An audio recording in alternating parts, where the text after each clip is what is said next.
Well, a new season of Squid Game came out, so how about we commemorate that with a little game of red light, green light?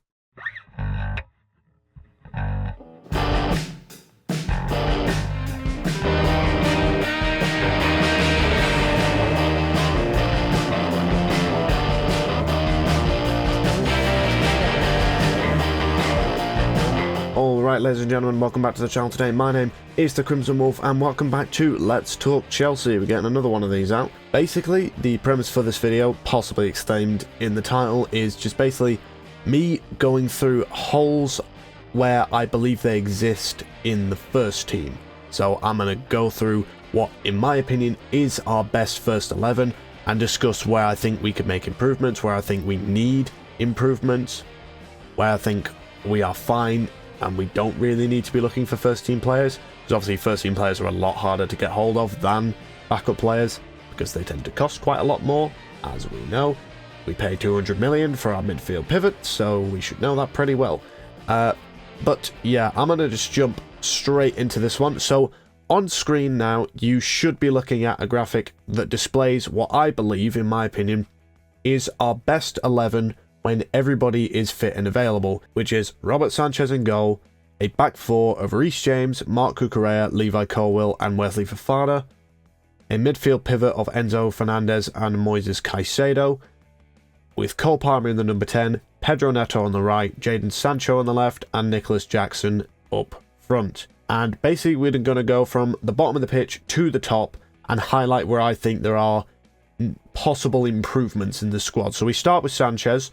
And if you've been watching this channel for any length of time, you'll probably have heard me say the sentence, Sanchez is not a sustainable number one. And I still believe that. Robert Sanchez, at the best of times, is shaky.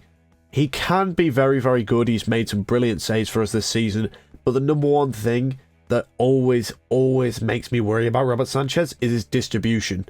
And with the way Maresca likes his goalkeepers to play, as we saw with Mads Hermansen last season at Leicester, they need to be good with their feet.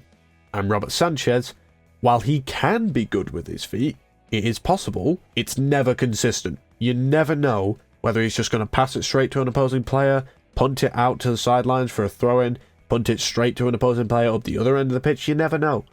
And we can't be having that. A mistake is a mistake, but when it's like every game, you can't be doing it. It would be remiss of me to mention, as I said, that Robert Sanchez has saved us quite a lot this season. I'm not denying that. However, there are plenty, and I mean plenty, of world-class shot stoppers out there who are also capable with their feet. There is a plentiful amount of goalkeepers, available goalkeepers as well, that could probably be achieved for reasonable prices. So with that in mind, Robert Sanchez is in the red. Robert Sanchez, I believe, is an area we can improve this team on. Moving into the back line, and we're going to start at left back, which I believe is probably the easiest of these four to decide, which is obviously Marc Cucurella. If you've been around my channel enough, you've probably heard me say this before, which is that I believe Marc Cucurella is the best left back in the league. He has been so unbelievably good this season, and he shows no signs of slowing down. So 100% for me. I'm just going to make this one short and sweet. Cucurella's in the green. Shouldn't be looking to replace him in the slightest. He never gets injured. He's always consistent. He always plays well. He's such an important part to the way we like to play this team. So 100% Cucurella is a green. So moving from left to right, that leaves us with Levi Colwill. And Levi Colwill has been really, really good this season. There has been a slight dodgy bit of form recently, but I put that down to the fact that he has been asked to do a role that doesn't really suit him. He's been asked to do the aggressor role when he is much more suited to being more of a sweeper than a progressive centre-back. So I think that has made him look not as good. But every time he has played as that sweeper, he has looked really, really good. I said this before. I think he is our best centre-back. And he's one of the best young centre-backs in the world. I think you made a combined 11 of the best under-21 players in the world. He is one of those starting centre-backs, 100%. He is so good, and for me, it's another green. It's a green light for Levi Colwill. I think he is the future of our defence. He's a future captain, and 100% this is somewhere where I will be not changing anything. I'm not too sure I can say the same about his usual partner, Wesley Fofana. Wesley Fofana this season has been a bit up and down. I think it has been more good than bad, I think. I don't think there's anything been too horrific. I think he's been good for the most part this season. I think his partnership with Levi has been excellent, and I think the partnership between those two on paper is so good. With Wes's athleticism, his carrying ability, his aggression, his pace, it makes him a perfect partner to Colwill, who is obviously the sitting back, last man kind of guy who obviously likes to pass the ball up the field. And I think the combination of those two works really well. It's something I've been saying for quite a while, that those two would work really well together. However, Wesley Fofana has one key flaw, and when I say key, I mean massive. And that is that the man cannot stay fit. Obviously, we signed him on the back of him having a broken knee or something of that ilk in the year previous from Leicester, which was obviously a really bad sign. He obviously missed quite a bit of time on the sidelines in that first season in about 2 different patches, and also missed the entirety of last season with an ACL injury, and has obviously now gone out with a hamstring injury as of mid-November. The original belief obviously was that he was going to be out for the rest of the season. Now it is believed he's going to be back around the end of March, so we'll wait and see if he can play the rest of the season. But I just struggle with Wes sometimes. I love the guy, and he's a fantastic player, and my God, we really could have done with him last season. But if he can't stay fit, especially with the very likelihood of us playing Champions League games next season, we can't have that. We can't do it. With the tough opponents that we're likely to get in the Champions League, we can't be having it that one of our starting centre-backs might not be available for it. And if they are available, they might get themselves injured in the game. We can't do it. So, in my opinion, Wesley Fofana's in the red. Now, moving into right back, and obviously this is where Captain Reece James obviously resides. Now, Reece James has obviously just recently returned from injury. He's been on the bench as an unused substitute in the past 2 games versus Ipswich and versus Palace, and we haven't seen him return to action quite yet. We are waiting to see that. By the looks of it, he has lost quite a lot of his muscle, which I'm assuming is to do with helping the strain on his body to make sure that he doesn't break down as much, to try and avoid him getting injured as much, which I think is a really smart decision. We all know that when he is fit, Reece James is one of, if not the best right back in the world. He defends and attacks in a perfect measure of both, and he is so good when he is fit. The obvious problem with that is the keyword when he is fit. Obviously, he has been out with injury so many times in the past couple of years. I mean, we've already seen him go out at least twice this season. Last season, he went out like 2-3 times. Season before, same thing. Again, it's such a bad thing because I think injury has robbed us of multiple years of one of the best right backs the world has ever seen. And it is so unfortunate with that aspect. However, and I'm going to sound unbelievably hypocritical when I say this, I think Reece James kind of justifies it. And there are 2 elements to when I say that. One, as I say, when he plays, he is one of the best right backs in the world. I can't say the same for Wesley Fofana. I think he's a brilliant centre-back, potentially world-class when he plays, but I wouldn't say he's one of the best. When Reece James plays, he is easily top 5 right-backs, if not top 3, and on a good day, he's top 1. There is a reason Reece James has been able to justify the amount of games he's lost, because every time he does play, he plays unbelievably well. And we even saw that this season, even in a reduced role, playing as that kind of third centre-back when we played him this season. So Reece James is able to justify a lot more, on top of the fact that he is our captain. That is a big factor as well. With any luck, he does get over these injuries. With time, maybe his body will adjust to it, and maybe he will be able to get in a consistent run of games. I don't know. Like, in all truth of the matter, I don't know. It would feel wrong for me to say that we need to replace Reece James.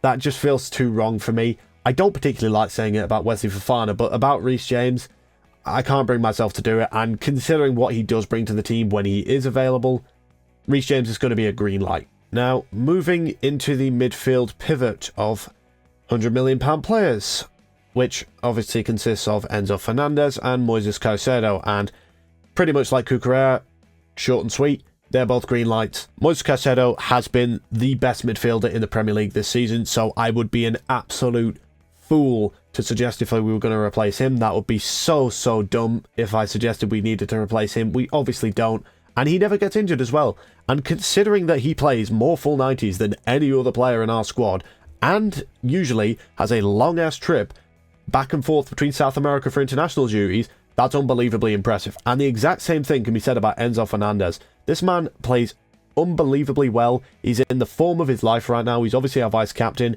He is playing absolutely fantastic. Even when the team has been bad, I think he has probably been the shining light of said team. Again, he does the same back and forth between South America for international duties and doesn't get injured. And again, I would be a fool to suggest we replace him. We'll just move on to the player who is just an automatic green light in this. Cole Palmer, just moving on. Like, let's not even talk about that. Pedro Neto, right wing. He's played well. I don't think he's played bad anytime we've seen him. He obviously struggled to get in the team at first. Obviously, he made his debut, or first start, versus Crystal Palace playing on the left wing. Wasn't the most impressive. He played well, I thought, but nothing too extravagant, really. Obviously, then started the game versus Bournemouth. Wasn't really able to impact the game. Obviously, got taken off at half-time for Jadon Sancho, who was able to impact the game. Wasn't able to get in the team ahead of Jadon Sancho for quite a stretch of games because Jadon Sancho was playing unbelievably well. And then, obviously, the inverse happened when we played Liverpool. Jadon Sancho obviously started that game, got taken off at half-time for Pedro Neto. And, correct me if I'm wrong, apart from, I want to say, 2-3 games since then, Pedro Neto has not missed a game. Now, obviously, the games after that, he majority played left wing, and he was really, really good at left wing, obviously getting a goal and an assist versus Newcastle and Arsenal. And obviously, at recent points, seen that he has been switched back to his favoured right position in favour of Noni Madueke. And while I don't think he's been a standout in any game, I don't think he's played badly. And Pedro Neto, as we know, is a brilliant player, and he is an assisting and chance-creating machine. So, I think, honestly, it's another green light. I don't really have anything bad to say about Pedro Neto. It is obviously a big concern that he does have a big injury history. However, he hasn't missed a game this season. So, until that becomes a problem, fingers crossed it never does, I can't really say that's been a problem. So, it's a green light for Pedro Neto. On the other side, Jadon Sancho, who has been has just been an absolute dark horse of the Premier League this season. Nobody expected him to come from Man United, where he was one of their biggest flops, I'm not even going to lie, and suddenly turned into one of the best wingers in the Premier League. Like, the man has 6 assists in, 15 games for Chelsea? Something like that? I think that's the tally of his entire Premier League assists for his entire time at Man United. In 15 games, he's matched what he did in, 4 years at Man United? That's insane. Like, he has done so well since he's come over. I really like the guy. He's playing with a smile on his face. He looks very happy. He's not the most prolific when it comes to goal scoring. He can score goals. We saw versus Tottenham, he is more than capable of taking a shot on and getting it in the back of the net. I don't think he's the most prolific in that aspect. He's, again, like Neto, he is a chance-creating machine. His job is to get assists for players like Palmer, like Jackson, like Neto, like Enzo Fernandez, and he does that really, really well. So, once again, it's a green light. The final player, obviously, we need to talk about is Nicholas Jackson. And this is going to be a really tricky one, to be honest. Now, at the start of the season, and for 15 games, give or take, Jackson was playing really, really well. He was one of the most important players to how we played. He obviously was assisting with our build-up play. He obviously helped the team so much, and he was scoring goals. He scored about, I think, 9 goals in about 13 games for quite a while, which was really, really good. That was an incredible record, and he's been one of the most improved players in the Premier League at that point. However, in the past couple games, I think we have seen the flaws in Nicholas Jackson's game. He has now gone 1 goal in the past 6 games, and he has missed some big chances, and they've just really found a way to silence him. And I think when they silence Nicholas Jackson, our entire team gets a lot weaker, because I think he is so important to how we play. In some of the games, it's not really his fault. I think they just weren't really suited to him. I think some games he was just probably in a really tough situation. I think getting man-marked by Van de Ven and Maxence Lacroix is really not helpful, because they're absolute speed demons, and that takes away one of the biggest aspects of Jackson's game, so that's really hard to deal with. I know that gets problematic in occasions. However, there has just been some games when he has missed chances he really should be burying. I think he could have probably buried a few in the Everton game. He really should have buried a couple goals in the Palace game. Something we have all been saying is that we need a different profile of Jackson, someone who's able to dominate the box, who's able to score headers, who's able to just get on the end of crosses and put the ball in the back of the net. Because Jackson isn't really that. He's closer to someone like Didier Drogba, a false nine kind of player who helps with the build-up to get players around them goals, not really the most prolific goal scorer himself. But with the wingers that we have, Jadon Sancho and Pedro Neto, whose main objective is get the ball in the box to the striker, that Jackson doesn't help with that, because that's not what he's there for. So I think we could do with a striker that could facilitate the wingers to allow them to be able to get crosses into the box that they will get on the end of. Someone like an Osimhen or a Duran or a Samu or someone like that. And the problem with that is players like that, when they come in, do kind of expect to be getting first team minutes. So with that being said, I'm going to put down Nicholas Jackson as a red light. I'm going to say that we could improve on Nicholas Jackson. Now, I love the guy and I really want him to succeed at Chelsea. If he goes and gets 20 goals at the end of the season, I will give him a humble apology. Right now, he really needs to sort himself out, because his backup could end up becoming his replacement if he is not careful. I know a lot of people have been pining for John Duran. If John Duran comes in, he is in mind for one thing, and that is replacing Nicholas Jackson. We've obviously always been linked with Victor Osimhen for the past 2 years. There are obviously links with players like Victor Gyökeres, and there'll be plenty more players out there that would be linked to. Alexander Isak is another one, of course. I think those are the kind of players we do get linked to with striker replacements, and keyword replacements there, because there is no way any of those players are coming in to be Jackson's backup. Jackson could be replaced if he does not sort out his form in front of goal. Now, you may all be wondering what the point of this is, and I am going to tell you. And it is basically for me to A, identify where I think we could improve in the team, and B, it allows me to look for suitable candidates who I believe could be replacements or players that we have been linked with, and it allows me to gauge their suitability. Basically, if you saw my tier list video from the other day, it's going to be that, but this time there's going to be 3 of them, and they will be coming out over the course of the next couple days. And given that we are currently in process of looking at centre backs, that will be the first place I start, because I feel like that's the most relevant to what's going on right now. So that will be the first one that comes out, so look out for that in the coming days. But yeah, hopefully this will help a lot of you identify at least my thoughts, possibly gain your own thoughts on where we could improve on the squad, because I think there are room for improvement in a lot of these players, and I will assess the ability to attain suitable upgrades. So I hope you all very much enjoyed. Please leave your thoughts in the comments down below. I would very much appreciate to hear where you believe we have holes in the team, necessarily where you believe we could upgrade on certain players. So yeah, and basically I will sign off here by saying my name is the Crimson Wolf. I am the reddest Chelsea fan on the internet, and you have all, as usual, been amazing, and I'll see you in the next video. Good luck with it.